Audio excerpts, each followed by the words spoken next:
ಇನ್ ಗುಲ್ಬರ್ಗಾ ವಾರ್ತೆಗಳ ಪ್ರಾಯೋಜಕರು Devanand saree centre super market Kalaburagi.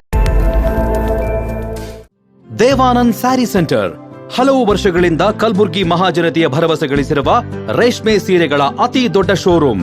ಹಬ್ಬಗಳು, ಮದುವೆ, ಉಪನಯನ ಹಾಗೂ ನಿಮ್ಮ ಮನೆಯ ಶುಭ ಸಮಾರಂಭಗಳಿಗೆ ಬೇಕಾಗುವ ರೇಷ್ಮೆ ಸೀರೆಗಳಿಗೆ ದೂರದ ಬೆಂಗಳೂರು, ಹೈದರಾಬಾದ್ ನಗರಗಳಿಗೆ ಹೋಗುವ ಅಗತ್ಯವಿಲ್ಲ. ದೇವಾನಂದ್ ಸ್ಯಾರಿ ಸೆಂಟರ್ ನೀಡುತ್ತಿದೆ exclusive silk saree collections. Devanand saree ಸೆಂಟರ್ನಲ್ಲಿ ಈಗ ಮದುವೆ ಮುಂತಾದ ಶುಭ ಸಮಾರಂಭಗಳಿಗೆ ಕಾಂಚೀವರಂ ಸೇರಿದಂತೆ wedding brocade sarees, pure Dharmavaram ಸೀರೆಗಳು, ಪ್ಯೂರ್ ಬನಾರಸ್ ಸೀರೆಗಳು, pure Uppada silk, pure Ilkal ಸೀರೆಗಳು, pure fancy Gadwal silk, pure Paithani ಸೀರೆಗಳು, ಪ್ಯೂರ್ ಸಾಫ್ಟ್ ಸಿಲ್ಕ್ ಸೀರೆಗಳು ವಿವಿಧ ವಿನ್ಯಾಸಗಳಲ್ಲಿ. ಕಲಬುರಗಿಯಲ್ಲೇ ಅತಿ ದೊಡ್ಡ ಮತ್ತು ವಿಶಾಲವಾದ 10,000 ಚದುರ ಅಡಿ ಇರುವ ಏಕೈಕ sari centre Devanand saree centre. ಭೇಟಿ ಕೊಡಿ. Devanand saree centre, Kamath hotel ಹಿಂದುಗಡೆ, ಸೂಪರ್ ಮಾರ್ಕೆಟ್, ಕಲಬುರಗಿ.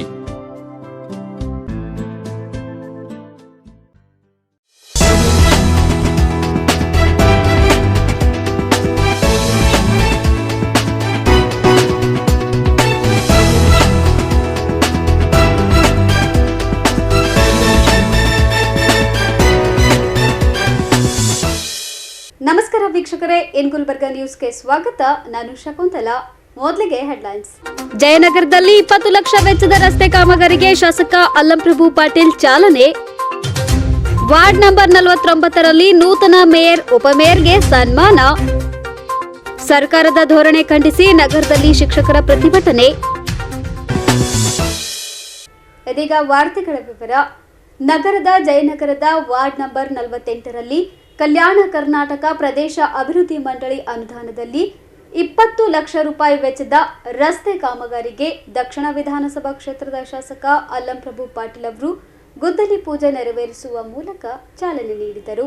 ನಗರದ ಜಯನಗರ ಬಡಾವಣೆಯಲ್ಲಿ 20 ಲಕ್ಷ ರೂಪಾಯಿ ವೆಚ್ಚದ ಸಿಸಿ ರಸ್ತೆಗೆ ಶಾಸಕ ಅಲ್ಲಂಪ್ರಭು ಪಾಟೀಲ್ ಅವರು ಗುದ್ದಲಿ ಪೂಜೆ ನೆರವೇರಿಸಿದ್ದರು.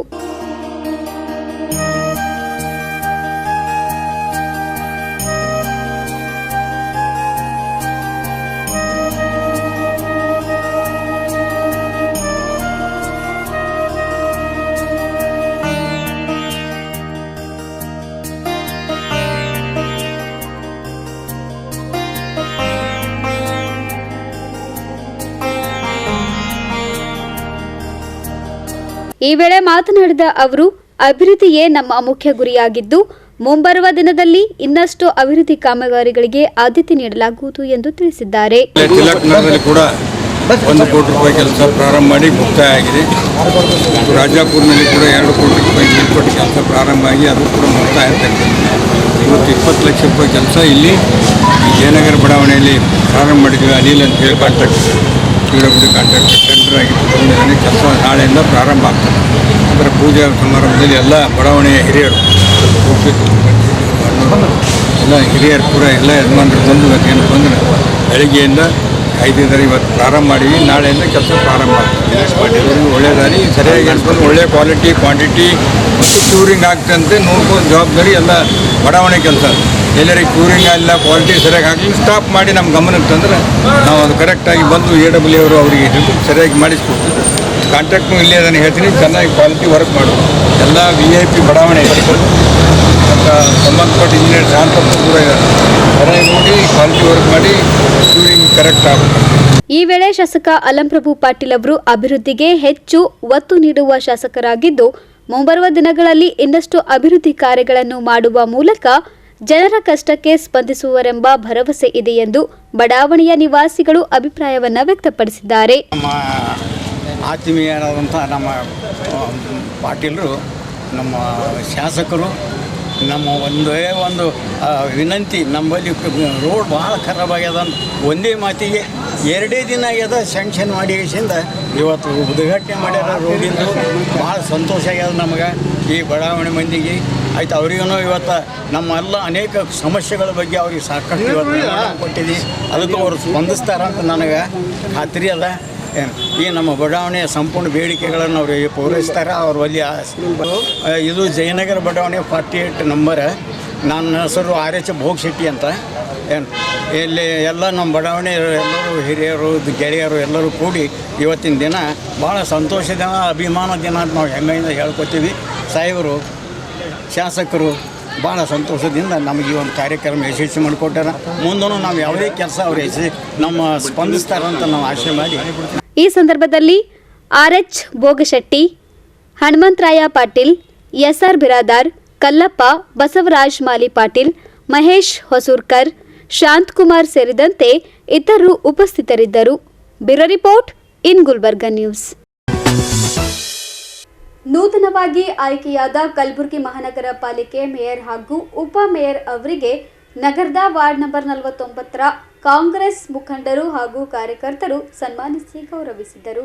ನಗರದ ಮಹಾನಗರ ಪಾಲಿಕೆ ಸದಸ್ಯೆ ಲತಾ ರಾಠೋಡ್ ಅವರ ನೇತೃತ್ವದಲ್ಲಿ ವಾರ್ಡ್ ನಂಬರ್ 49ರಲ್ಲಿ ಏರ್ಪಡಿಸಲಾಗಿದ್ದ ಸಮಾರಂಭದಲ್ಲಿ ಮಹಾನಗರ ಪಾಲಿಕೆ ನೂತನ ಮೇಯರ್ ಯಲ್ಲಪ್ಪ ನಾಯ್ಕೋಡಿ ಹಾಗೂ ಉಪ ಮೇಯರ್ ಹೀನಾ ಬೇಗಂ ಅವರಿಗೆ ಸನ್ಮಾನಿಸಿ ಅಭಿನಂದಿಸಲಾಯಿತು.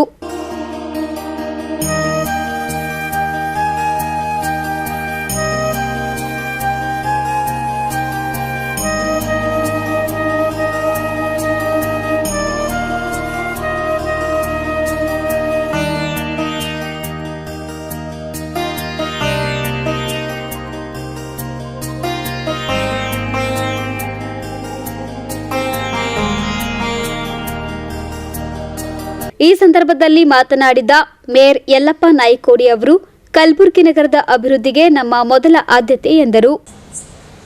आज ये मेरा खुशी का दिन है कि 49 में पहली बार मेरे को सम्मान किए हुए हैं और हमारे सिस्टर लता रोड के वार्ड में।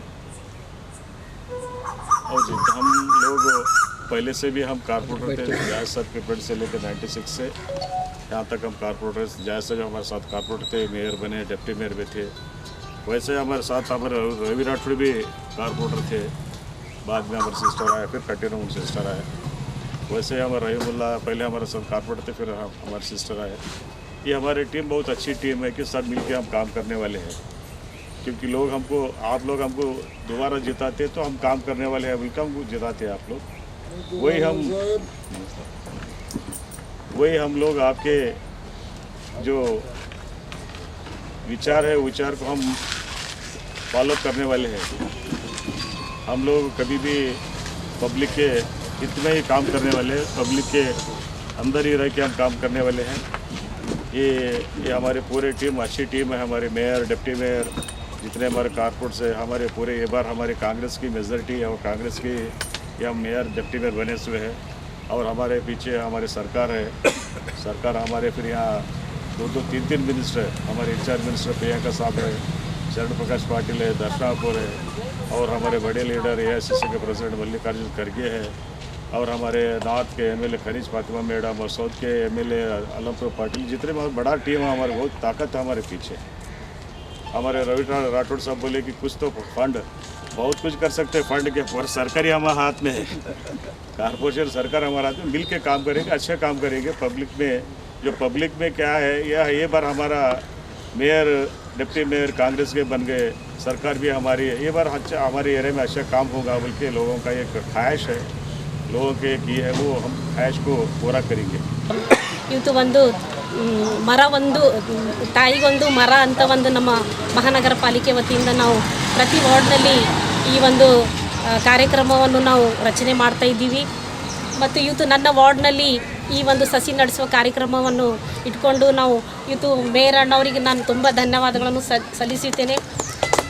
ಈ ಒಂದು ನಮ್ಮ ಜೀವಶಾಸ್ತ್ರ ಮತ್ತು ನಮ್ಮ ಪರಿಸರ ನಮ್ಮ ಸಚಿವರು ಈಶ್ವರ್ ಖಂಡ್ರೆ ಸರು ಈ ವರ್ಷ 5 ಕೋಟಿ ಸಸಿ ನಡೆಸೋ ಕಾರ್ಯಕ್ರಮ ಮಾಡಬೇಕು ಅಂತ ಒಂದು ಒಂದು ಪ್ರೋಗ್ರಾಮನ್ನು ಅವರು ಒಂದು ರಚನೆ ಮಾಡಿ ಪ್ರತಿ ಇವತ್ತು ನಾವು ಜಿಲ್ಲೆಗಳಲ್ಲಿ ಸಸಿ ನಡೆಸುವ ಕಾರ್ಯಕ್ರಮ ಮಾಡ್ತಾಯಿದ್ದೀವಿ.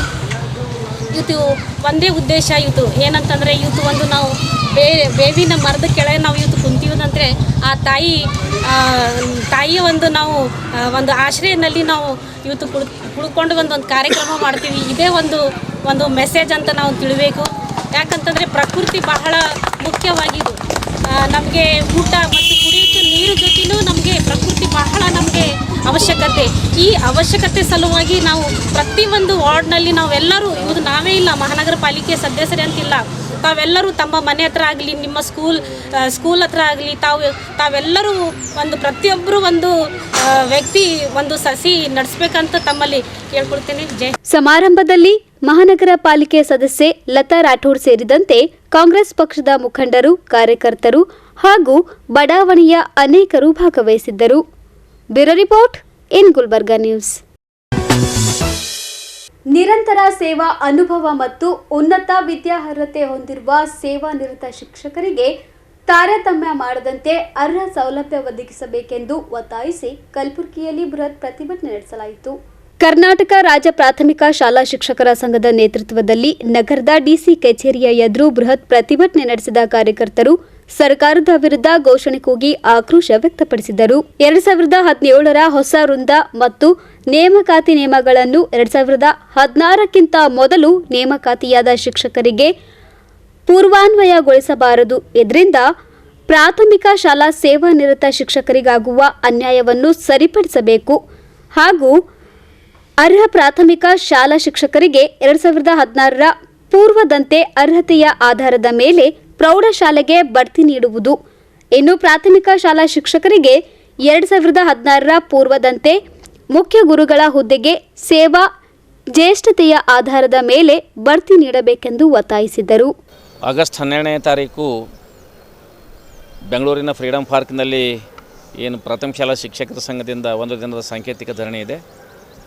ಆ ನಿಮಿತ್ತ ಇವತ್ತು ರಾಜ್ಯ ಸಂಘದ ನಿರ್ದೇಶನದಂತೆ ಮತ್ತು ರಾಜ್ಯ ಕಾರ್ಯಕಾರಿ ಸಮಿತಿ ಸಭೆಯ ನಿರ್ಣಯದಂತೆ ಇವತ್ತು ಮಾನ್ಯ ಜಿಲ್ಲಾಧಿಕಾರಿಗಳು ಮತ್ತು ಜಿಲ್ಲಾ ಪಂಚಾಯತ್ ಮುಖ್ಯ ಕಾರ್ಯನಿರ್ವಾಹಕ ಅಧಿಕಾರಿಗಳು ಮತ್ತು ಜಿಲ್ಲಾ ಉಸ್ತುವಾರಿ ಸಚಿವರುಗಳಿಗೆ ಮನವಿ ಅಂದರೆ ಆ ಒಂದು ನಮ್ಮ ಸ್ಟ್ರೈಕಿಗೆ ಬೆಂಬಲ ಕೊಡಲಿಕ್ಕೆ ಒಂದು ಬೆಂಬಲ ಪತ್ರವನ್ನು ಕೊಡ್ತಕ್ಕಂಥ ಒಂದು ಕಾರ್ಯಕ್ರಮ ಇದೆ. ಇವತ್ತು ಕಲಬುರಗಿ ಜಿಲ್ಲೆಯಿಂದ ನಾವು ಇವತ್ತು ಕರ್ನಾಟಕ ರಾಜ್ಯ ಪ್ರಾಥಮಿಕ ಶಾಲಾ ಶಿಕ್ಷಕರ ಸಂಘದ ಜಿಲ್ಲಾ ಘಟಕದ ಎಲ್ಲ ನಾವು ಮತ್ತು ನಮ್ಮ ಪ್ರಧಾನ ಕಾರ್ಯದರ್ಶಿಗಳು, ಪದಾಧಿಕಾರಿಗಳು ಮತ್ತು ಕಾರ್ಯಕಾರಿ ಸಮಿತಿ ಸದಸ್ಯರು ಎಲ್ಲರೂ ಕೂಡ ಇವತ್ತು ಮಾನ್ಯ ಜಿಲ್ಲಾಧಿಕಾರಿಗಳಿಗೆ ಮನವಿ ಪತ್ರ ಕೊಡಲಿಕ್ಕೆ ನಾವು ಬಂದಿದ್ದೀವಿ.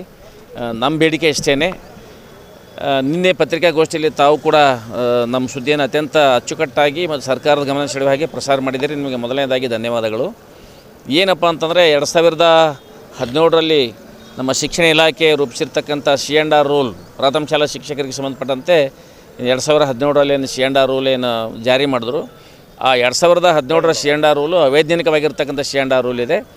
ಅದನ್ನು ಯಥಾವತ್ತಾಗಿ ಏನು C&R ರೂಲ್ ಇರತಕ್ಕಂಥ ಅವೈಜ್ಞಾನಿಕ ನಿಯಮಗಳನ್ನು ತೆಗೆದುಹಾಕಿ ಕಾರ್ಯನಿರತ ಪ್ರಾಥಮಿಕ ಶಾಲಾ ಶಿಕ್ಷಕರುಗಳಿಗೆ ಅಂದರೆ 2016ಕ್ಕಿಂತ ಪೂರ್ವದಲ್ಲಿ ನೇಮಕ ಆಗಿರ್ತಕ್ಕಂಥ ಪ್ರಾಥಮಿಕ ಶಾಲಾ ಶಿಕ್ಷಕರುಗಳಿಗೆ ಏನು ಈ ಪದವೀಧರ ಪ್ರಾಥಮಿಕ ಶಾಲಾ ಶಿಕ್ಷಕರಿಗೆ ನಿಗದಿಪಡಿಸಿರ್ತಕ್ಕಂಥ ಶೈಕ್ಷಣಿಕ ಅರ್ಹತೆ ಮತ್ತು ಮಾನದಂಡಗಳನ್ನು ಆಧರಿಸಿ ಏನು ಅವರಿಗೆ ನೇಮಕಾತಿ ಮಾಡ್ಕೋತಾ ಇದ್ದೀರಿ. ಆ ಎಲ್ಲ ಶೈಕ್ಷಣಿಕ ಮಾನದಂಡಗಳು ಕಾರ್ಯನಿರತ ಪ್ರಾಥಮಿಕ ಶಾಲಾ ಶಿಕ್ಷಕರು ಅಂದರೆ ಸುಮಾರು ರಾಜ್ಯದಲ್ಲಿ 80,000ಕ್ಕೂ ಹೆಚ್ಚು ಜನ ವಿವಿಧ ಪದವಿ ಮತ್ತು ಸ್ನಾತಕೋತ್ತರ ಪದವಿ ಪಡೆದಿರ್ತಕ್ಕಂಥ ಶಿಕ್ಷಕರು ನಾವಿದ್ದೀವಿ. ನಮಗೂ ಕೂಡ ಏನು ಮಾಡ್ಬೇಕಂದ್ರೆ ಪದವೀಧರ ಪ್ರಾಥಮಿಕ ಶಾಲಾ ಶಿಕ್ಷಕರಂತ ಪದನಾಮಕರಿಸಿ ವಿಲೀನಗೊಳಿಸಬೇಕು ಅಂತಕ್ಕಂಥದ್ದು ಒಂದು ಬೇಡಿಕೆ. ಆದರೆ ಇನ್ನೊಂದು ಏನಪ್ಪ ಅಂತಂದರೆ ಕಾಲಕ್ಕೆ ಏನು ಜ್ಯೇಷ್ಠತೆ ಆಧಾರದ ಮೇಲೆ ಪ್ರಾಥಮಿಕ ಶಾಲಾ ಮುಖ್ಯ ಶಿಕ್ಷಕರು, ಹಿರಿಯ ಮುಖ್ಯ ಶಿಕ್ಷಕರು ಮತ್ತು ಪ್ರೌಢಶಾಲೆಗಳಿಗೆ ಬಡ್ತಿ ಕೊಡಬೇಕು ಅಂತಕ್ಕಂಥ ಒಂದು ವಿಷಯವನ್ನು ಇಟ್ಕೊಂಡು ಈ ಎರಡು ವಿಷಯಗಳನ್ನು ಇಟ್ಕೊಂಡು ನಾವು ಸರ್ಕಾರದ ಗಮನ ಸೆಳೆಯಲಿಕ್ಕೆ ವಿಶೇಷವಾಗಿ ಮಾನ್ಯ ಮುಖ್ಯಮಂತ್ರಿಗಳಿಗೂ ಮತ್ತು ಶಿಕ್ಷಣ ಸಚಿವರಿಗೆ ನಾವು ಮನವಿ ಸಲ್ಲಿಸಿ ಒಂದು ದಿನದ ಸಾಂಕೇತಿಕ ಧರಣಿಯನ್ನು ಇದೇ ತಿಂಗಳು ಆಗಸ್ಟ್ 12ನೇ ತಾರೀಕು ಬೆಂಗಳೂರಿನ ಫ್ರೀಡಂ ಪಾರ್ಕ್ ಮೈದಾನದಲ್ಲಿ ಏನು ಸಾಂಕೇತಿಕ ಧರಣಿ ಇದೆ. ಆ ಸಾಂಕೇತಿಕ ಧರಣಿಗೆ ಪೂರ್ವಭಾವಿಯಾಗಿ ಮಾನ್ಯ ಜಿಲ್ಲಾಧಿಕಾರಿಗಳಿಗೂ ಸರ್ಕಾರದ ಮೇಲೆ ಒತ್ತಡ ತರಲಿಕ್ಕೆ ನಾವು ಇವತ್ತು ಒಂದು ನಮ್ಮದೇನು ಆ ಧರಣಿಗೆ ಸಪೋರ್ಟ್ ಮಾಡಬೇಕು ಅಂತಕ್ಕಂಥ ಒಂದು ಪತ್ರವನ್ನು ಇವತ್ತು ನಾನು ನೀಡ್ತಾ ಇದ್ದೀವಿ ಸರ್. ಸಂಘಟನೆಯ ಅಧ್ಯಕ್ಷರಾದ ಮಲ್ಲಯ್ಯ ಗುತ್ತೇದಾರ್, ಪ್ರಧಾನ ಕಾರ್ಯದರ್ಶಿ ಬಾಬು ಮೌರ್ಯ, ಶೇಖ್ ಮುಜೀಬ್, ಸುರೇಶ್ ಕೆರವಿ, ಮಹಂತೇಶ್ ಪಾಂಚಾಳ್, ಶಿವಪುತ್ರಪ್ಪ ಕಾರಣಿಕ್ ಸೇರಿದಂತೆ ಸಂಘಟನೆಯ ಅನೇಕರು ಪ್ರತಿಭಟನೆಯಲ್ಲಿ ಭಾಗವಹಿಸಿದ್ದರು. Bureau report in Gulbarga news. In Gulbarga ನ್ಯೂಸ್ನಲ್ಲಿ ಒಂದು ಪುಟ್ಟ ವಿರಾಮ. ಗುಲ್ಬರ್ಗಾ ವಿಶ್ವವಿದ್ಯಾಲಯ ವಿರುದ್ಧ ಅತಿಥಿ ಉಪನ್ಯಾಸಕರ ಧರಣಿ ಆಗಸ್ಟ್ 9 ಹಾಗೂ 10ರಂದು ಕಲಬುರಗಿಯಲ್ಲಿ ವಿಜ್ಞಾನ ತಂತ್ರಜ್ಞಾನ ಪರಿಷತ್ತಿನ ಸಮ್ಮೇಳನ ಆಯೋಜನೆ. ದೇವಾನಂದ್ ಸ್ಯಾರಿ ಸೆಂಟರ್ ಹಲವು ವರ್ಷಗಳಿಂದ ಕಲಬುರ್ಗಿ ಮಹಾಜನತೆಯ ಭರವಸೆ ಗಳಿಸಿರುವ ರೇಷ್ಮೆ ಸೀರೆಗಳ ಅತಿ ದೊಡ್ಡ ಶೋರೂಮ್. ಹಬ್ಬಗಳು, ಮದುವೆ, ಉಪನಯನ ಹಾಗೂ ನಿಮ್ಮ ಮನೆಯ ಶುಭ ಸಮಾರಂಭಗಳಿಗೆ ಬೇಕಾಗುವ ರೇಷ್ಮೆ ಸೀರೆಗಳಿಗೆ ದೂರದ ಬೆಂಗಳೂರು, ಹೈದರಾಬಾದ್ ನಗರಗಳಿಗೆ ಹೋಗುವ ಅಗತ್ಯವಿಲ್ಲ. ದೇವಾನಂದ್ ಸ್ಯಾರಿ ಸೆಂಟರ್ ನೀಡುತ್ತಿದೆ exclusive silk saree collections. Devanand saree ಸೆಂಟರ್ನಲ್ಲಿ ಈಗ ಮದುವೆ ಮುಂತಾದ ಶುಭ ಸಮಾರಂಭಗಳಿಗೆ ಕಾಂಚೀವರಂ ಸೇರಿದಂತೆ wedding brocade sarees, pure Dharmavaram ಸೀರೆಗಳು, ಪ್ಯೂರ್ ಬನಾರಸ್ ಸೀರೆಗಳು, pure Uppada silk, pure Ilkal ಸೀರೆಗಳು, pure fancy Gadwal silk, pure Paithani ಸೀರೆಗಳು, ಪ್ಯೂರ್ ಸಾಫ್ಟ್ ಸಿಲ್ಕ್ ಸೀರೆಗಳು ವಿವಿಧ ವಿನ್ಯಾಸಗಳಲ್ಲಿ. ಕಲಬುರಗಿಯಲ್ಲೇ ಅತಿ ದೊಡ್ಡ ಮತ್ತು ವಿಶಾಲವಾದ 10,000 ಚದುರ ಅಡಿ ಇರುವ ಏಕೈಕ sari centre Devanand saree centre. ಭೇಟಿ ಕೊಡಿ. Devanand saree centre, Kamath hotel ಹಿಂದುಗಡೆ, ಸೂಪರ್ ಮಾರ್ಕೆಟ್, ಕಲಬುರಗಿ.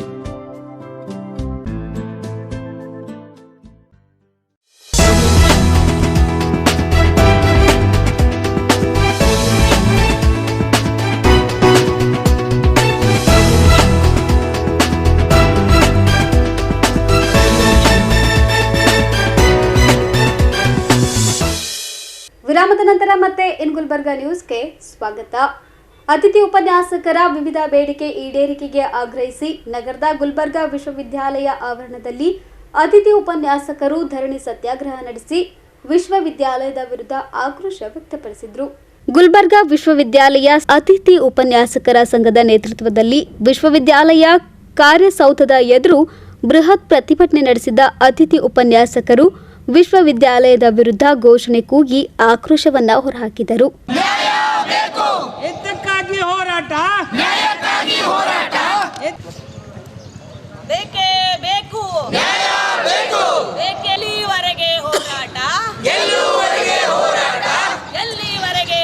ಯುಜಿಸಿ ನಿಯಮಾವಳಿ ಪ್ರಕಾರ ಅತಿಥಿ ಉಪನ್ಯಾಸಕರನ್ನು ಆಯ್ಕೆ ಮಾಡಿಕೊಳ್ಳಲಾಗಿದೆ. ಆದರೆ ಯುಜಿಸಿ ನಿಯಮಾವಳಿ ಪ್ರಕಾರ ಸಂಬಳ ನೀಡುತ್ತಿಲ್ಲ ಎಂದು ದೂರಿದ್ದಾರೆ. ಇದೇ ವೇಳೆ ಒಂದು ವಾರದಲ್ಲಿ ಸಮಸ್ಯೆ ಬಗೆಹರಿಸದಿದ್ದರೆ ತರಗತಿಯನ್ನು ಬಹಿಷ್ಕರಿಸಿ ಉಪವಾಸ ಸತ್ಯಾಗ್ರಹ ನಡೆಸಲಾಗುವುದು ಎಂದು ಎಚ್ಚರಿಕೆಯನ್ನ ನೀಡಿದ್ದಾರೆ. ಕುರ್ನೆ ಗುಲ್ಬರ್ಗಾ ವಿಶ್ವವಿದ್ಯಾಲಯದ ಅತಿಥಿ ಉಪನ್ಯಾಸಕರ ಸಂಘದ ಅಧ್ಯಕ್ಷನ ಮಾತಾಡ್ತಾ ಇದ್ದೀನಿ. ಇವತ್ತು ಗುಲ್ಬರ್ಗಾ ವಿಶ್ವವಿದ್ಯಾಲಯ ಏನು ಮಾಡ್ತಾಯಿದೆ ಅಂತಂದರೆ ಸುಮಾರು ದಿವಸದಿಂದ ಅತಿಥಿ ಉಪನ್ಯಾಸಕರನ್ನು ಭಾಳ ಮಲ್ತಾಯಿ ಧೋರಣೆ ಮಾಡುವಂಥ ಒಂದು ಕೆಲಸನ ಮಾಡ್ತಾಯಿದೆ. ಯಾಕೆ ಅಂತಂದರೆ ಇವತ್ತು ನಮಗೆಲ್ಲ ಇಲ್ಲೆಲ್ಲ ಕೂತಂಥ ಎಲ್ಲ ಅತಿಥಿ ಉಪನ್ಯಾಸಕರು ಹೈಲಿ ಕ್ವಾಲಿಫೈಡ್, ಮೋಸ್ಟ್ ಕ್ವಾಲಿಫೈಡ್ ಇದ್ದಾರೆ. ನೆಟ್ಟು, SLET, PhD, number of articles, internationally, nationally publish ಮಾಡಿರ್ತಕ್ಕಂಥದ್ದು ಅನೇಕ ಪುಸ್ತಕಗಳನ್ನು ಬರೆದಿದ್ದಾರೆ. ಆದರೆ ದುರದೃಷ್ಟವಶ ಏನು ಅಂತಂದರೆ ಇವತ್ತು ಎಲ್ಲೂ ಕೂಡ ರಿಕ್ರೂಟ್ಮೆಂಟ್ ನೋಟಿಫಿಕೇಷನ್ ಆಗದೇ ಇರೋ ಕಾರಣದಿಂದ ಈ ವಿಶ್ವವಿದ್ಯಾಲಯದಲ್ಲಿ ಸುಮಾರು ವರ್ಷದಿಂದ ಒಂದು ಸೇವೆಯನ್ನು ಸಲ್ಲಿಸುವಂಥ ಕೆಲಸವನ್ನು ಮಾಡ್ತಾ ಇದ್ದಾರೆ. ಸೊ ಆದರೆ ಇವತ್ತು ವಿಶ್ವವಿದ್ಯಾಲಯ ಏನು ಮಾಡ್ತಿದೆ, ಗುಲ್ಬರ್ಗಾ ವಿಶ್ವವಿದ್ಯಾಲಯ ಅಂತಂದರೆ ತೊಗೊಳ್ಬೇಕಾದಾಗ ನಮಗೆ UGC ರೂಲ್ಸ್ ಪ್ರಕಾರ ಒಂದು ರಿಕ್ರೂಟ್ಮೆಂಟ್ ಪ್ರೊಸೆಸನ್ನು ಮಾಡ್ತಾರೆ, ಸೆಲೆಕ್ಷನ್ ಪ್ರೊಸೆಸನ್ನು ಮಾಡ್ತಾರೆ. ಆದರೆ ಸ್ಯಾಲ್ರಿ ಕೊಡಬೇಕಾದಾಗ ಕೇವಲ ಅವ್ರ ಮನಸ್ಸು ಬಂದಂಗೆ ಈ ಗೌಡ್ರ ಮನೆಯಲ್ಲಿ ಹೆಂಗೆ ಕೊಡಲ್ವ ಆ ಥರ 30,000 ಕೊಟ್ಟೆ, 35,000 ಕೊಟ್ಟೆ, 36,000 ಕೊಟ್ಟೆ, ಈ ಥರ ಮಾಡ್ತಾರೆ. ಸೊ ಹಾಗಾಗಿ ನಾವು ಇದನ್ನು ಭಾಳಷ್ಟು ಸರಿ ಇವರು ಬಂದು ಮನವಿ ಮಾಡಿದಾಗ ಅತಿಥಿ ಉಪನ್ಯಾಸಕರಿಗೆ ಗೌರವ ಕೊಡದೇ ಮಾತಾಡುವಂಥದ್ದು, ಗೆಟ್ಔಟ್ ಅಂತಕ್ಕಂಥದ್ದು, ಈ ವಿಶ್ವವಿದ್ಯಾಲಯದ ಮೇನ್ ಗೇಟನ್ನು ಕ್ಲೋಸ್ ಮಾಡಿಸುವಂಥದ್ದು, ಇದೆಲ್ಲ ಮಾಡಿಬಿಟ್ಟು ಇವತ್ತು ಅತಿಥಿ ಉಪನ್ಯಾಸಕರನ್ನು ಭಾಳ ಕೀಳಾಗಿ ನೋಡ್ತಾ ಇದ್ದಾರೆ. ಇವತ್ತು ತಾವೆಲ್ಲ ಮಾಧ್ಯಮ ಸ್ನೇಹಿತರಿಗೂ ಕೂಡ ಗೊತ್ತಿದೆ, ಗುಲ್ಬರ್ಗಾ ವಿಶ್ವವಿದ್ಯಾಲಯದಲ್ಲಿ 90% ಎಲ್ಲ ಪರ್ಮನೆಂಟ್ ಫ್ಯಾಕಲ್ಟೀಸ್ ಹೊರಗೆ ಹೋಗಿದ್ದಾರೆ. ಈಗ ಏನಾದರೂ ವಿಶ್ವವಿದ್ಯಾಲಯ ನಡೀತಾ ಇದೆ ಅಂತಂದರೆ ಅದು ಕೇವಲ ಅತಿಥಿ ಉಪನ್ಯಾಸಕರ ಮೇಲೆ ನಡೀತಾ ಇದೆ. ಅತಿಥಿ ಉಪನ್ಯಾಸಕರು ಪ್ರತಿಯೊಂದು ಆ್ಯಕ್ಟಿವಿಟೀಸಲ್ಲಿ ಇದ್ದಾರೆ. ಅಕಾಡೆಮಿಕ್ಸ್ ಆಗಿರ್ಬೋದು, ಎಕ್ಸಾಮ್ ಆಗಿರ್ಬೋದು, ನ್ಯಾಕ್ ಆಗಿರ್ಬೋದು, ಮತ್ತು ಬೇರೆ ಬೇರೆ ಚಟುವಟಿಕೆಗಳಲ್ಲಿ ಕೂಡ ಅತಿಥಿ ಉಪನ್ಯಾಸಕರು ಸದಾ ಗುಲ್ಬರ್ಗಾ ವಿಶ್ವವಿದ್ಯಾಲಯದ ಜೊತೆ ಇದ್ದಾರೆ. ಹಾಗಾಗಿ ಭಾಳಷ್ಟು ವರ್ಷ ಕೂಡ ಮನವಿ ಮಾಡಿದರೂ ಕೂಡ ನಮ್ಮ ಸಮಸ್ಯೆಗಳಿಗೆ ಯಾವುದೇ ಆದಂಥ ಸ್ಪಂದನೆಯನ್ನು ಕೊಟ್ಟಿಲ್ಲ. ಹಾಗಾಗಿ ಇವತ್ತು ಅನಿವಾರ್ಯ ಕಾರಣದಿಂದ ನಾವು ಎಲ್ಲ ಅತಿಥಿ ಉಪನ್ಯಾಸಕರು ಕ್ಲಾಸನ್ನು ಬೈಕಟ್ ಮಾಡಿಬಿಟ್ಟು ಇವತ್ತು ಗುಲ್ಬರ್ಗಾ ವಿಶ್ವವಿದ್ಯಾಲಯದ ಎದುರುಗಡೆ ಹೋರಾಟನ ಮಾಡ್ತಾ ಇದ್ದೀವಿ. ನಮಗೆ ನ್ಯಾಯ ಸಿಗುವವರೆಗೂ ನಾವು ಇಲ್ಲಿಂದ ಎದ್ದೇಳುವಂಥ ಒಂದು ಷರತ್ತನ್ನು ವಿಶ್ವವಿದ್ಯಾಲಯದ ಎದುರುಗಡೆ ಇಟ್ಟಿದ್ದೀವಿ. ಸೊ ಹಾಗಾಗಿ ನೋಡೋಣ ನಮ್ಮ ಸೇವೆ ಅವ್ರಿಗೇನಾದರೂ, ಯಾಕಂದರೆ ಇಲ್ಲಿ 15ರಿಂದ 20 ವರ್ಷದಿಂದ ಸೇವೆ ಮಾಡಿರ್ತಕ್ಕಂಥ ಸೀನಿಯರ್ ಲೆಕ್ಚರರ್ಸ್ ಕೂಡ ಇಲ್ಲಿದ್ದಾರೆ. ಸೊ ಹಾಗಾಗಿ ವಿಶ್ವವಿದ್ಯಾಲಯ ಯಾವ ಕ್ರಮ ತಗೊಳ್ತದೆ ಅಂತಕ್ಕಂಥದ್ದು ನೋಡೋದಿದೆ. ಅವರು ನಮಗೆ ನಮ್ಮ ಬೇಡಿಕೆಯನ್ನು ಈಡೇರಿಸದೆ ಹೋದರೆ ನಾವು ಕ್ಲಾಸ್ ಬೈಕಟ್ ಮಾಡಿಬಿಟ್ಟು ಇಲ್ಲಿ ಸತ್ಯಾಗ್ರಹ ಅಂತ. ನನ್ನ ಕನ್ನಡ ಅಧ್ಯಯನ ಸಂಸ್ಥೆಯಲ್ಲಿ ಅತಿಥಿ ಉಪನ್ಯಾಸಕರಾಗಿ ಕೆಲಸವನ್ನು ಮಾಡ್ತಿದ್ದೇನೆ.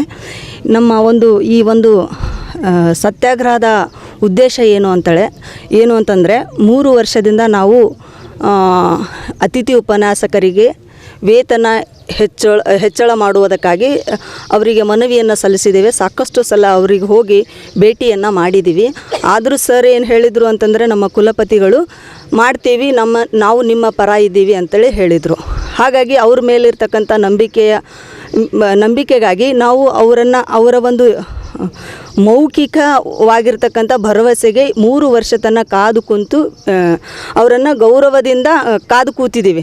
ಆದರೆ ಅವರು ಇವಾಗ ಏನು ಮಾಡಿದ್ದಾರೆ ಅಂದರೆ, ಕೇವಲ 10% ಅಂದರೆ 3,600 ರೂಪಾಯಿ ಮಾತ್ರ ಅವರು ವೇತನ ಹೆಚ್ಚಳ ಮಾಡಿದ್ದಾರೆ. ಸರ್, ಇಂದಿನ ಒಂದು ದಿನಗಳಲ್ಲಿ ಎಷ್ಟು ಸಂಕಷ್ಟಕರ ಜೀವನ ಇದೆ ಅಂತಂದರೆ, ನಾವೇನು ಅವರಿಗೆ ಲಕ್ಸುರಿ ಲೈಫ್ ಕೊಡ್ರಿ ಸರ್ ಅಂತ ಕೇಳ್ತಾ ಇಲ್ಲ. ನಮ್ಮ ಹೊಟ್ಟೆಪಾಡಿನ ಜೀವನ ಇದೆ ಸರ್. ದುಡಿತಕ್ಕಂಥ ದುಡಿಮೆಗೆ ನ್ಯಾಯಯುತವಾಗಿರ್ತಕ್ಕಂಥ ಒಂದು ವೇತನವನ್ನು ಕೊಡ್ರಿ ಸರ್ ಅಂತ ಕೇಳ್ತಾ ಇದ್ದೇವೆ ಸರ್. ಅಷ್ಟು ನಮ್ಮ ಬೇಡಿಕೆಯನ್ನು ಅವರು ಈಡೇರಿಸಿದ್ದೆ. ಆದರೆ ಅವರು ತುಂಬ ಗೌರವದಿಂದ ಅವರನ್ನು ನಾನು ಧನ್ಯವಾದಗಳನ್ನು ಹೇಳಕ್ಕೆ ಇಷ್ಟಪಡ್ತೀನಿ ಸರ್. ಪ್ರತಿಭಟನೆಯಲ್ಲಿ doctor Arunkumar Kurane, doctor Shambhunath Nadageri, doctor Sulabai Madhuri, doctor M B Katti, doctor Santosh Kumar Kambar ಸೇರಿದಂತೆ ಇತರರು ಭಾಗವಹಿಸಿದ್ದರು. Bureau report in Gulbarga news. Kalyana ಕರ್ನಾಟಕದ ಹೆಬ್ಬಾಗಿಲು ಕಲಬುರಗಿಯಲ್ಲಿ 2 ದಿನಗಳ ಕಾಲ ಕರ್ನಾಟಕ ರಾಜ್ಯ ವಿಜ್ಞಾನ ಮತ್ತು ತಂತ್ರಜ್ಞಾನ ಪರಿಷತ್ತಿನ ವತಿಯಿಂದ 47ನೇ ಸಮ್ಮೇಳನ ಹಾಗೂ ವಸ್ತು ಪ್ರದರ್ಶನ ಸಮಾರಂಭ ಏರ್ಪಡಿಸಲಾಗಿದೆ ಎಂದು ಕೆಎಸ್ಸಿಎಸ್ಟಿ ಕಾರ್ಯನಿರ್ವಾಹಕ ಕಾರ್ಯದರ್ಶಿ ಡಾಕ್ಟರ್ ಯುಟಿ ವಿಜಯ್ ತಿಳಿಸಿದ್ದಾರೆ. ಸುದ್ದಿಗೋಷ್ಠಿ ನಡೆಸಿ ಮಾತನಾಡಿದ ಅವರು, ಆಗಸ್ಟ್ 9 ಮತ್ತು 10ರಂದು ಕರ್ನಾಟಕ ರಾಜ್ಯ ವಿಜ್ಞಾನ ಮತ್ತು ತಂತ್ರಜ್ಞಾನ ಪರಿಷತ್ತು ಹಾಗೂ ಶರಣಬಸವ ವಿಶ್ವವಿದ್ಯಾಲಯದ ಸಹಯೋಗದಲ್ಲಿ ಕಲಬುರಗಿಯ ಪ್ರತಿಷ್ಠಿತ ಶರಣಬಸವ ವಿಶ್ವವಿದ್ಯಾಲಯ ಆವರಣದಲ್ಲಿ 47ನೇ ಸಮ್ಮೇಳನ ಹಾಗೂ ವಸ್ತು ಪ್ರದರ್ಶನ ಸಮಾರಂಭ ಆಯೋಜನೆ ಮಾಡಲಾಗಿದೆ. ರಾಜ್ಯದ 80ಕ್ಕೂ ಹೆಚ್ಚು ಇಂಜಿನಿಯರ್ ಕಾಲೇಜಿನ 600ಕ್ಕೂ ಹೆಚ್ಚು ವಿದ್ಯಾರ್ಥಿಗಳು ಪಾಲ್ಗೊಳ್ಳಲಿದ್ದಾರೆ. ಸಮ್ಮೇಳನವನ್ನು ಸಣ್ಣ ನೀರಾವರಿ, ವಿಜ್ಞಾನ ಮತ್ತು ತಂತ್ರಜ್ಞಾನ ಖಾತೆ ಸಚಿವ ಎನ್ಎಸ್ ಬೋಸರಾಜು ಅವರು ಉದ್ಘಾಟಿಸಲಿದ್ದಾರೆ. ಕಾರ್ಯಕ್ರಮಕ್ಕೆ ಶರಣಬಸವೇಶ್ವರ ಸಂಸ್ಥಾನದ ಪೀಠಾಧಿಪತಿ ಶರಣಬಸವಪ್ಪ ಅಪ್ಪ, ಶರಣಬಸವ ವಿದ್ಯಾವರ್ಧಕ ಸಂಘದ ಚೇರ್ಪರ್ಸನ್ ಡಾಕ್ಟರ್ ದ್ರಾಕ್ಷಾಯಣಿ ಎಸ್ ಅಪ್ಪ ಸೇರಿದಂತೆ ಅನೇಕ ಗಣ್ಯರು ಭಾಗವಹಿಸಲಿದ್ದಾರೆ ಎಂದು ತಿಳಿಸಿದ್ದಾರೆ. ಇನ್ನು ಯುವ ಪ್ರತಿಭೆಗಳಿಗೆ ಪ್ರೋತ್ಸಾಹ ನೀಡುವ ಉದ್ದೇಶದಿಂದ ಸಮ್ಮೇಳನ ಹಾಗೂ ವಸ್ತು ಪ್ರದರ್ಶನ ಆಯೋಜನೆ ಮಾಡಲಾಗುತ್ತಿದೆ. ಹೀಗಾಗಿ ಹೆಚ್ಚಿನ ಸಂಖ್ಯೆಯಲ್ಲಿ ವಿದ್ಯಾರ್ಥಿಗಳು, ಸಾರ್ವಜನಿಕರು ಪಾಲ್ಗೊಳ್ಳುವಂತೆ ಮನವಿ ಮಾಡಿದರು. ಎಲ್ಲರಿಗೂ ನಮಸ್ಕಾರ. ಕರ್ನಾಟಕ ಸರ್ಕಾರದ ವಿಜ್ಞಾನ ಮತ್ತು ತಂತ್ರಜ್ಞಾನ ಇಲಾಖೆಯ ಅಧೀನದಲ್ಲೇ ಬರತಕ್ಕಂಥ ಸ್ವಾಯತ್ತ ಸಂಸ್ಥೆ ಕರ್ನಾಟಕ ರಾಜ್ಯ ವಿಜ್ಞಾನ ಮತ್ತು ತಂತ್ರಜ್ಞಾನ ಮಂಡಳಿ ಕಳೆದ 47 ವರ್ಷಗಳಲ್ಲಿ ನಮ್ಮ ರಾಜ್ಯದ ಇಂಜಿನಿಯರಿಂಗ್ ಮತ್ತು ವಿಜ್ಞಾನ ಕ್ಷೇತ್ರದ ವಿದ್ಯಾರ್ಥಿಗಳಲ್ಲಿ ಸಂಶೋಧನೆ, ಸೃಜನಶೀಲತೆ ಹೆಚ್ಚು ಮಾಡಿಕೊಂಡು ಅವರ ಒಂದು ವಿದ್ಯಾರ್ಥಿ ಜೀವನದಲ್ಲಿ ನಾವೀನ್ಯತೆಯನ್ನು ಗುರುತಿಸಿ ಅವರ ಒಂದು ಸಂಶೋಧನಾ ಮನೋಭಾವವನ್ನು ಪ್ರೋತ್ಸಾಹಿಸಲು ತಂದಿರತಕ್ಕಂಥ ಒಂದು ಕಾರ್ಯಕ್ರಮ ವಿದ್ಯಾರ್ಥಿ ಯೋಜನಾ ಕಾರ್ಯಕ್ರಮ. ಕಳೆದ 46 ವರ್ಷಗಳಲ್ಲಿ ನಮ್ಮ ರಾಜ್ಯ ವಿಜ್ಞಾನ ತಂತ್ರಜ್ಞಾನ ಮಂಡಳಿಯು ಭಾರತ ಸರ್ಕಾರ ಹಾಗೂ ರಾಜ್ಯ ಸರ್ಕಾರದ ವಿಜ್ಞಾನ ಮತ್ತು ತಂತ್ರಜ್ಞಾನ ಇಲಾಖೆಯ ಸಹಕಾರದಿಂದ ವಿದ್ಯಾರ್ಥಿಗಳ ಒಂದು ಮನೋಭಾವವನ್ನು, ಸಂಶೋಧನಾ ಮನೋಭಾವವನ್ನು ಹೆಚ್ಚಿಸಲು ಹಮ್ಮಿಕೊಂಡಿರ್ತಕ್ಕಂಥ ಕಾರ್ಯಕ್ರಮ ಇದು ವಿದ್ಯಾರ್ಥಿ ಯೋಜನಾ ಕಾರ್ಯಕ್ರಮ. ಈ 46 ವರ್ಷಗಳ ಸರಣಿಯನ್ನು ಮುಗಿಸಿಕೊಂಡು 47ನೇ ಸರಣಿಯ ವಿದ್ಯಾರ್ಥಿ ಯೋಜನಾ ಕಾರ್ಯಕ್ರಮದ ರಾಜ್ಯ ಮಟ್ಟದ ಸಮ್ಮೇಳನವನ್ನು ಮುಂದಿನ ಶುಕ್ರವಾರ ಮತ್ತು ಶನಿವಾರ 9ನೇ ತಾರೀಕು ಮತ್ತು 10ನೇ ತಾರೀಕು 2 ದಿನಗಳ ರಾಜ್ಯ ಮಟ್ಟದ ವಿದ್ಯಾರ್ಥಿ ಯೋಜನಾ ಕಾರ್ಯಕ್ರಮದ 47ನೇ ಸರಣಿಯ ವಸ್ತು ಪ್ರದರ್ಶನ ಮತ್ತು ಸಮ್ಮೇಳನ ಅಂದರೆ ಪೋಸ್ಟರ್ ಪ್ರೆಸೆಂಟೇಷನ್ ಹಾಗೂ ಎಕ್ಸಿಬಿಷನ್ ಹಮ್ಮಿಕೊಂಡಿದ್ದೀವಿ ಶರಣಬಸವ ವಿಶ್ವವಿದ್ಯಾನಿಲಯದ ಆವರಣದಲ್ಲಿ. ಈ 2 ದಿನದ ಕಾರ್ಯಕ್ರಮದಲ್ಲಿ ಸುಮಾರು 354 ಯೋಜನೆಗಳನ್ನು ನಾವು ರಾಜ್ಯ ಮಟ್ಟಕ್ಕೆ ನಮ್ಮ ಆಯ್ಕೆ ಸಮಿತಿಯು ಆಯ್ಕೆ ಮಾಡಿದೆ ಉತ್ತಮ ಕಾರ್ಯಕ್ರಮಗಳಾಗಿ. ಈ ಒಂದು 354 ವಿದ್ಯಾರ್ಥಿ ಯೋಜನೆಗಳಲ್ಲಿ 153 ಸಮ್ಮೇಳನಕ್ಕೆ ಮತ್ತೆ 201 ವಸ್ತು ಪ್ರದರ್ಶನಕ್ಕೆ ಆಯ್ಕೆಯಾಗಿದೆ. ಸುಮಾರು 142 ಇಂಜಿನಿಯರಿಂಗ್ ಮತ್ತು ಸೈನ್ಸ್ ಕಾಲೇಜುಗಳಿಂದ ಇದನ್ನು ನಾವು ಆಯ್ಕೆ ಮಾಡಿದ್ದೀವಿ. ಈ ಒಂದು ರಾಜ್ಯ ಮಟ್ಟದ ಸಮ್ಮೇಳನ ಮತ್ತು ವಸ್ತು ಪ್ರದರ್ಶನವನ್ನು 9ನೇ ತಾರೀಕು ಬೆಳಗ್ಗೆ 10:30ಕ್ಕೆ ನಮ್ಮ ಶರಣಬಸವ ವಿಶ್ವವಿದ್ಯಾನಿಲಯದಲ್ಲಿ ಪೂಜ್ಯ ಅಪ್ಪ ಮಾತೋಶ್ರೀ ಮತ್ತು ಚಿರಂಜೀವಿ ದೊಡ್ಡಪ್ಪನವರ ಸಾನ್ನಿಧ್ಯದಲ್ಲಿ ನಮ್ಮ ರಾಜ್ಯ ಸರ್ಕಾರದ ವಿಜ್ಞಾನ ತಂತ್ರಜ್ಞಾನ ಇಲಾಖೆಯ ಸಚಿವರಾದ ಮಾನ್ಯ ಶ್ರೀ NS ಬೋಸರಾಜ್ ಅವರು ಉದ್ಘಾಟನೆ ಮಾಡಲಿದ್ದಾರೆ. ಹಾಗೆ ಈ ಒಂದು ಗುಲ್ಬರ್ಗ ವಿಶ್ವವಿದ್ಯಾನಿಲಯದ ಉಪಕುಲಪತಿಗಳಾದ ಪ್ರೊಫೆಸರ್ ದಯಾನಂದ್ ಅಗಸರ್ ಈ ಕಾರ್ಯಕ್ರಮದ ಮುಖ್ಯ ಅತಿಥಿಗಳು ಭಾಗವಹಿಸಿದ್ದಾರೆ. ಹಾಗೂ ಈ ಒಂದು ಕಾರ್ಯಕ್ರಮಕ್ಕೆ ರಾಜ್ಯದಾದ್ಯಂತ ಸುಮಾರು 700ಕ್ಕಿಂತ ಹೆಚ್ಚಿನ ವಿದ್ಯಾರ್ಥಿಗಳು ವಿವಿಧ ಇಂಜಿನಿಯರಿಂಗ್ ಕಾಲೇಜು ಮತ್ತು ಸೈನ್ಸ್ ಕಾಲೇಜುಗಳಿಂದ ಭಾಗವಹಿಸಲಿದ್ದಾರೆ. ಸುಮಾರು 100ಕ್ಕಿಂತ ಹೆಚ್ಚಿನ ಒಂದು ಉಪನ್ಯಾಸಕರು ಆಯ್ಕೆಯಾದ ಕಾಲೇಜುಗಳಿಂದ ಭಾಗವಹಿಸಲಿದ್ದಾರೆ.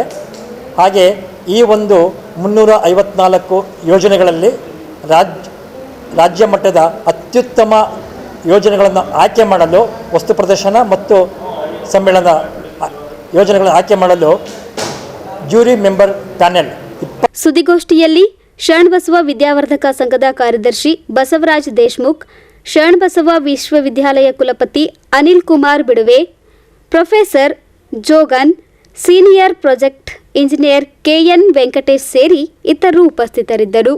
Bureau report in Gulbarga news. Congress DNAಯಲ್ಲೇ ಭ್ರಷ್ಟಾಚಾರ ಅಡಗಿದೆ. ಕಾಂಗ್ರೆಸ್ ಸರ್ಕಾರ ಆಡಳಿತಕ್ಕೆ ಬಂದಾಗಿನಿಂದ ರಾಜ್ಯದಲ್ಲಿ ಭ್ರಷ್ಟಾಚಾರ, ಅಪರಾಧ ಕೃತ್ಯಗಳು ಹೆಚ್ಚಾಗಿವೆ ಎಂದು ಬಿಜೆಪಿ ವೈದ್ಯಕೀಯ ಪ್ರಕೋಷ್ಠದ ಸದಸ್ಯೆ ಸುಧಾ ಹಾಲ್ಕೈ ಅವರು ಆರೋಪಿಸಿದ್ದಾರೆ. ನಗರದ ಪತ್ರಿಕಾ ಭವನದಲ್ಲಿ ಸುದ್ದಿಗೋಷ್ಠಿ ನಡೆಸಿ ಮಾತನಾಡಿದ ಅವರು, ಇತಿಹಾಸ ತೆಗೆದು ನೋಡಿದಾಗ ಕಾಂಗ್ರೆಸ್ ಸರ್ಕಾರ ಅಧಿಕಾರಕ್ಕೆ ಬಂದಾಗಲೆಲ್ಲ ಭ್ರಷ್ಟಾಚಾರ, ವರ್ಗಾವಣೆ ದಂಧೆ, ಅಪರಾಧ ಕೃತ್ಯಗಳು ಹೆಚ್ಚಾಗಿವೆ. ಇದೀಗ ಮೂಡ ಹಗರಣದಲ್ಲೇ ಸಿಎಂ ಅವರ ಹೆಸರು ಬಂದಿರುವುದು ಇದಕ್ಕೆ ದೊಡ್ಡ ಉದಾಹರಣೆಯಾಗಿದೆ ಎಂದು ಕಿಡಿಕಾರಿದ್ದಾರೆ. ಭ್ರಷ್ಟಾಚಾರದ ವಿರುದ್ಧ ಭಾರತೀಯ ಜನತಾ ಪಾರ್ಟಿ ನಮ್ಮ ಕರ್ನಾಟಕದಿಂದ ಮೈಸೂರು ಚಲೋ ಒಂದು ಪದಯಾತ್ರೆಯನ್ನು ಸ್ಟಾರ್ಟ್ ಮಾಡಿದ್ದೀವಿ. ಇದು 6ನೇ ದಿನ. ಇವತ್ತು ಆಲ್ರೆಡಿ ಮಂಡ್ಯಕ್ಕೆ ಹೋಗಿ ತಲುಪಿದ್ದಾರೆ ಅವರು.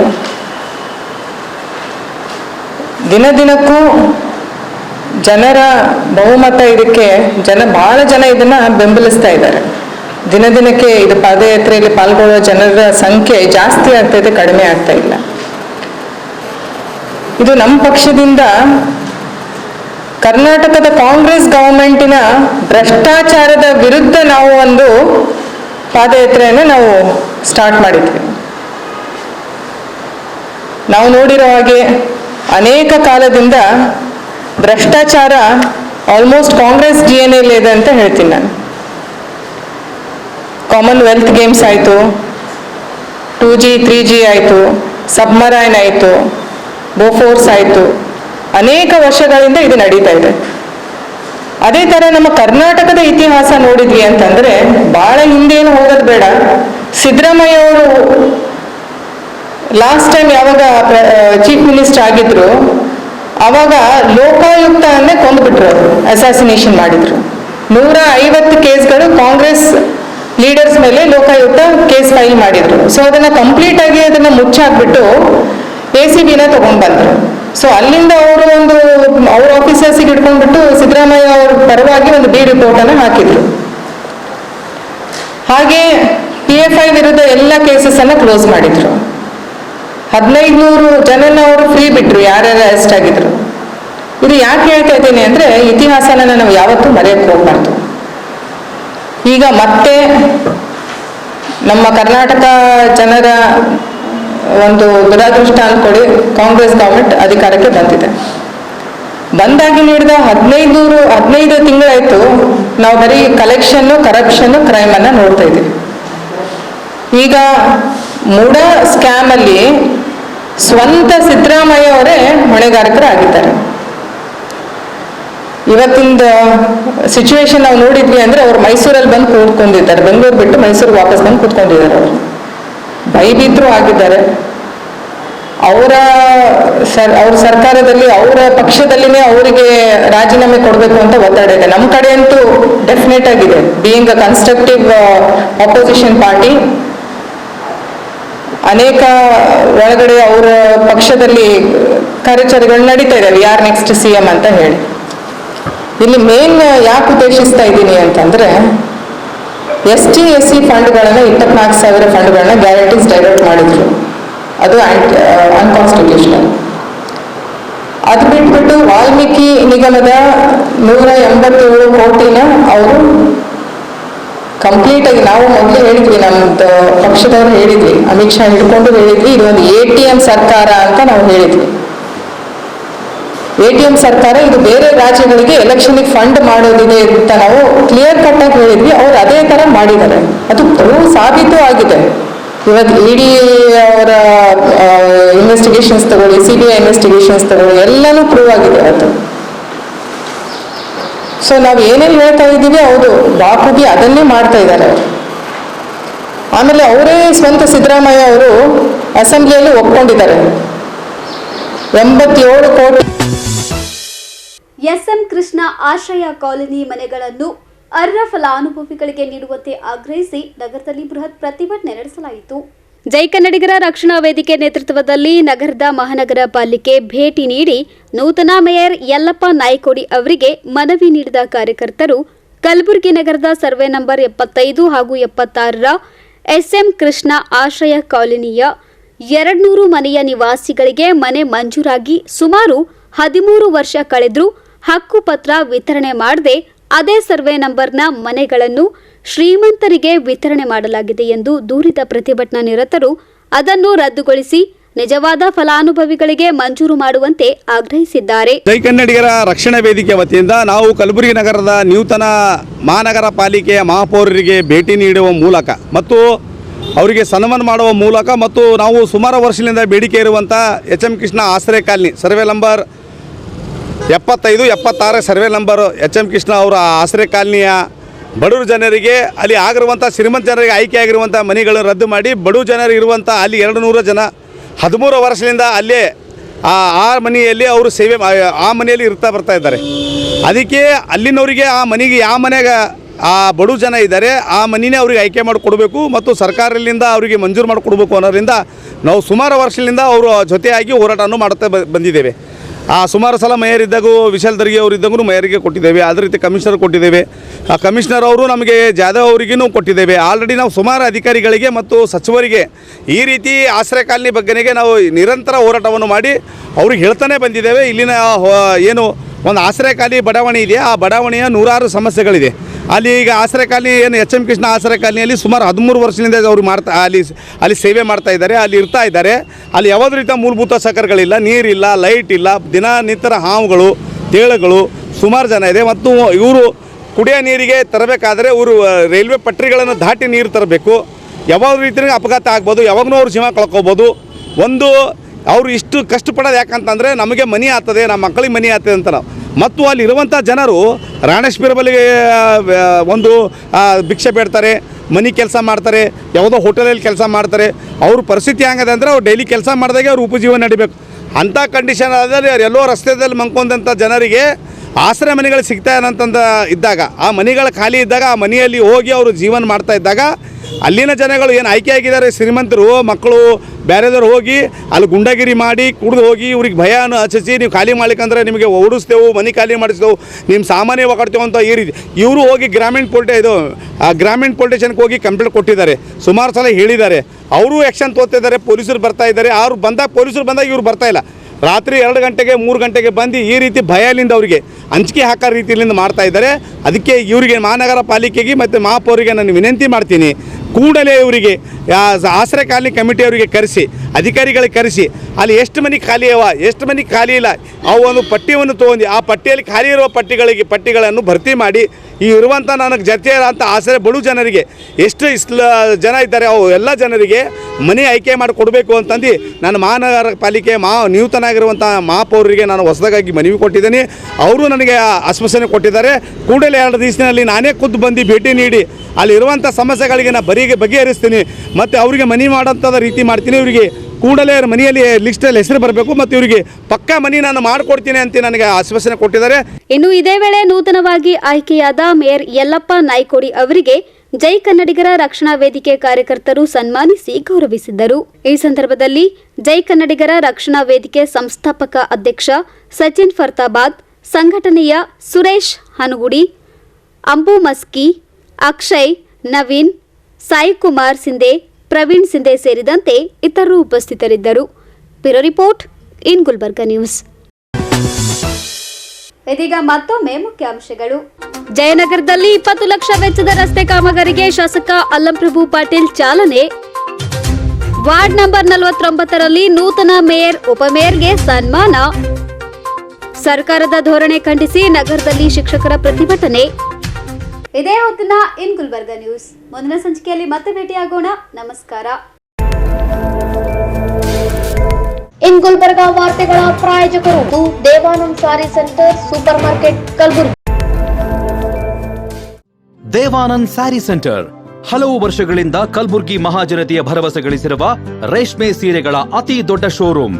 ಹಬ್ಬಗಳು, ಮದುವೆ, ಉಪನಯನ ಹಾಗೂ ನಿಮ್ಮ ಮನೆಯ ಶುಭ ಸಮಾರಂಭಗಳಿಗೆ ಬೇಕಾಗುವ ರೇಷ್ಮೆ ಸೀರೆಗಳಿಗೆ ದೂರದ ಬೆಂಗಳೂರು, ಹೈದರಾಬಾದ್ ನಗರಗಳಿಗೆ ಹೋಗುವ ಅಗತ್ಯವಿಲ್ಲ. ದೇವಾನಂದ್ ಸ್ಯಾರಿ ಸೆಂಟರ್ ನೀಡುತ್ತಿದೆ ಎಕ್ಸ್ಕ್ಲೂಸಿವ್ ಸಿಲ್ಕ್ ಸ್ಯಾರಿ ಕಲೆಕ್ಷನ್ಸ್.